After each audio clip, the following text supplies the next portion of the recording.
अस्सलाम वालेकुम। जिस तरीके से हमने लास्ट क्लास में हमने तीनों लॉज ऑफ रिटर्न कवर किए थे, अब हम उसकी मज़ीद एक्सटेंशन पे जा रहे हैं, लॉज ऑफ कॉस्ट पढ़ रहे हैं।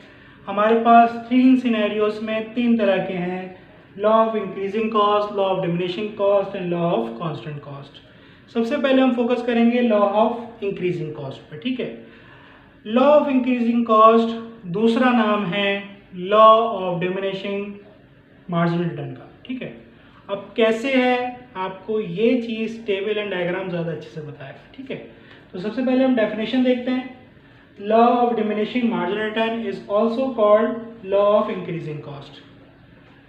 When marginal output begins to fall, marginal cost begins to rise.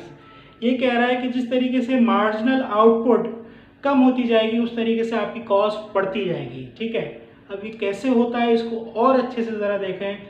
तो पहले हम टेबल डायग्राम डिस्कस करते हैं, फिर उसके बाद मैं आपको एक एग्जांपल दूंगा जिससे आपको समझ में आ जाएगा। सही है, सबसे पहले टेबल्स पे जिस तरीके से हम लोग लास्ट अपने लेक्चर्स में देख रहे थे, सेम कॉलम्स हैं, fix factor, variable factor, total return, marginal return है।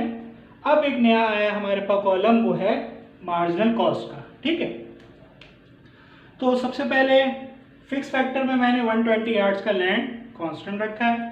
उसके बाद कितने फैक्टर्स हैं? 5 फैक्टर्स हैं, first, second, third and fourth and fifth. ठीक है, अब आप देखें कि एक फैक्टर की क्या कॉस्ट है।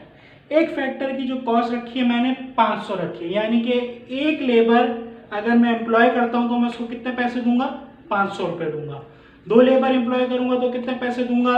1000, 3 के 1500, 4 के 2000 एंड 5 के 2500। ठीक है, तो सबसे पहले हमें पता है कि लॉ ऑफ इंक्रीजिंग कॉस्ट किसकी एक्सटेंशन है? Law of diminishing marginal return की।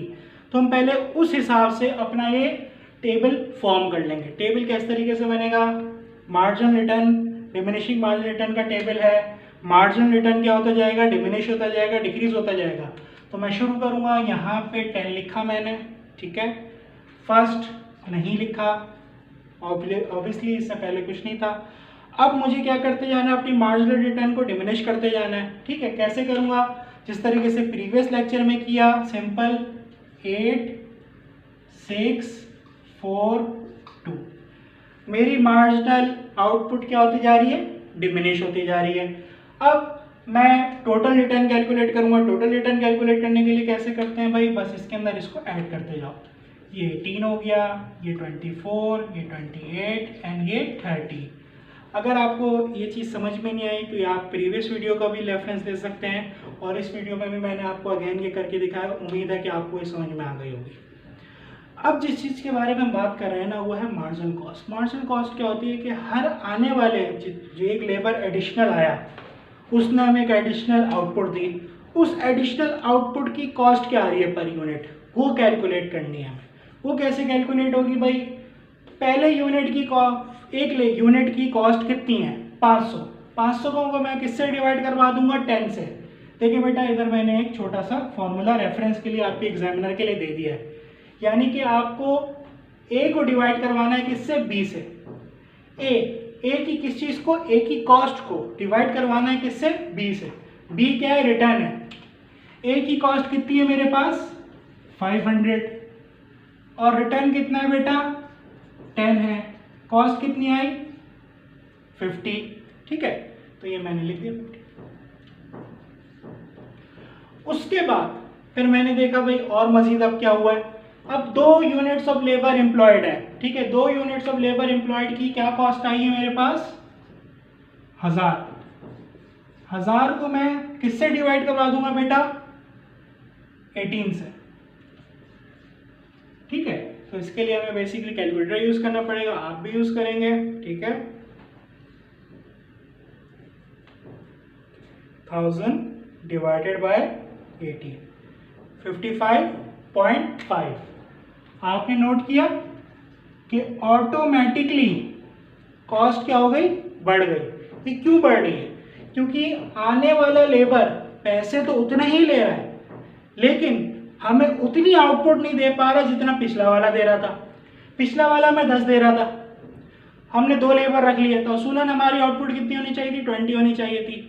हम 1000 रुपये दे रहे हैं और 20 की आउटपुट हासिल नहीं कर पा रहे हैं। हमारे यूनिट्स कम बन रहे हैं, इसका मतलब हमारी कॉस्ट ज़्यादा पड़ रही है हमको उस यूनिट्स की।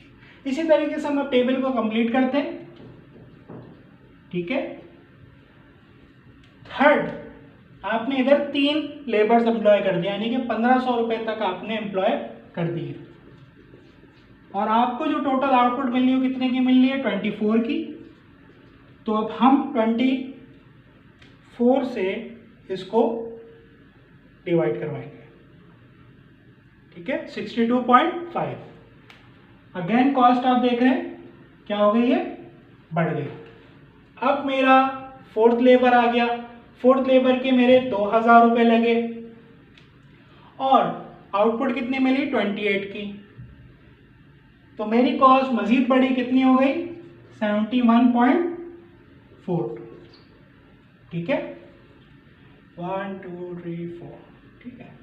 अब मेरा फिफ्थ लेबर आ गया 2500 रुपये, डिवाइडेड बाय कितनी आउटपुट मिल रही है, 30 मिल रही है।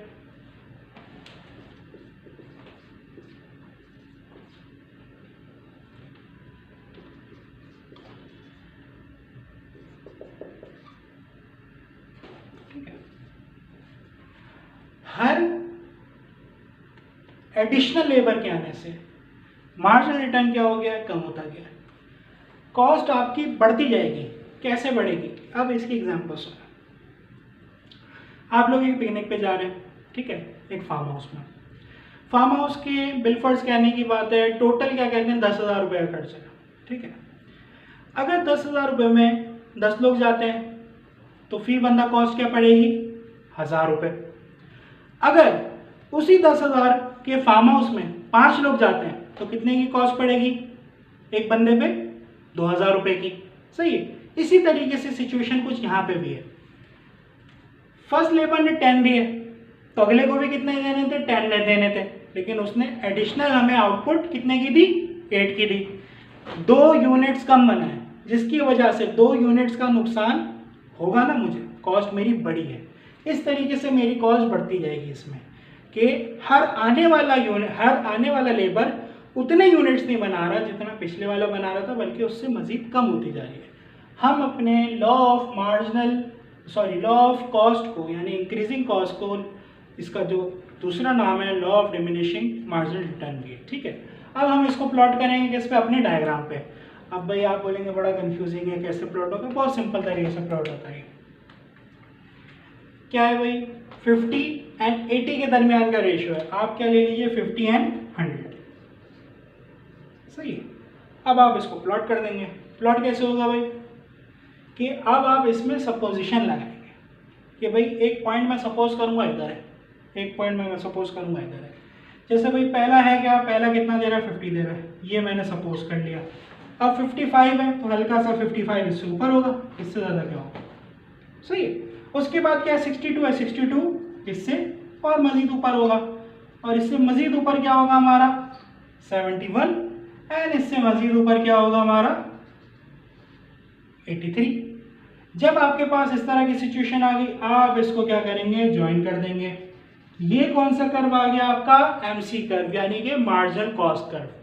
ये कर्व क्या शो करता है कि हर आने वाले रिटर्न पे, बेसिकली हर आने वाले लेबर की वजह से जो आपको रिटर्न मिल रहा है, उसके तहत आपकी कॉस्ट क्या पड़ रही है पर यूनिट कॉस्ट रिफ्लेक्ट हो रही है कि हर आने वाले लेबर्स की जो आउटपुट है वो कम है, जिसके तहत मेरी जो मार्जिनल कॉस्ट है वो क्या होती जा रही है, बढ़ते जा रही है, ठीक है। अब इसकी एक्सप्लेनेशन की तरफ चलेंगे हम जी। जिस तरीके से हमने डेफिनेशन देखी, इसकी टेबल देखा और आपको बताया कि भाई होता क्या है, मार्जिनल कॉस्ट आपकी हर आने वाले बनने वाले यूनिट की कॉस्ट को कहते हैं। क्योंकि आपका लॉ ऑफ डिमिनिशिंग रिटर्न में आने वाला लेबर पहले से कम आउटपुट देता है, तो आपकी मार्जिनल कॉस्ट बढ़ती जाती है पर यूनिट, ठीक है। अब इसी डायग्राम और टेबल को एक्सप्लेन करने के लिए मेरे पास एक एक्सप्लेनेशन है, इसको ज़रा गौर से देखते हैं। In the above diagram we have units of variable factors on X axis and marginal cost on Y axis. जिस तरीके से पहले हम एक्स एक्सिस वाई एक्सिस को डिफाइन कर रहे थे, इधर भी हम वैसे ही कर रहे हैं। उसके बाद हमने क्या डिफाइन करना है, कर्व डिफाइन करना है। कर्व क्या है, the upward sloping MC curve is the marginal cost curve. Upward sloping curve है मार्जिनल कॉस्ट कर्व, ठीक है भाई। क्या शो करता है? Which shows additional cost of each unit of output, यानी कि हर एडिशनल यूनिट ऑफ आउटपुट आएगा तो उसकी क्या कॉस्ट पड़ी है, ये शो करता है। आखिर में हम बताएंगे भाई कि डायग्राम हमारा एक्चुअली बताता क्या है। डायग्राम हमारा बताता है कि भाई जैसे जैसे आपके यूनिट्स ऑफ लेबर बढ़ रहे हैं और उनकी जो आउटपुट है हर बढ़ने के साथ कम होते जा रही है, आपकी मार्जिनल कॉस्ट बढ़ती जा रही है। इसी को हमने इसमें लिखा है, the diagram shows marginal cost of each additional unit of output due to increase in variable factor, यानी कि लेबर। ठीक है।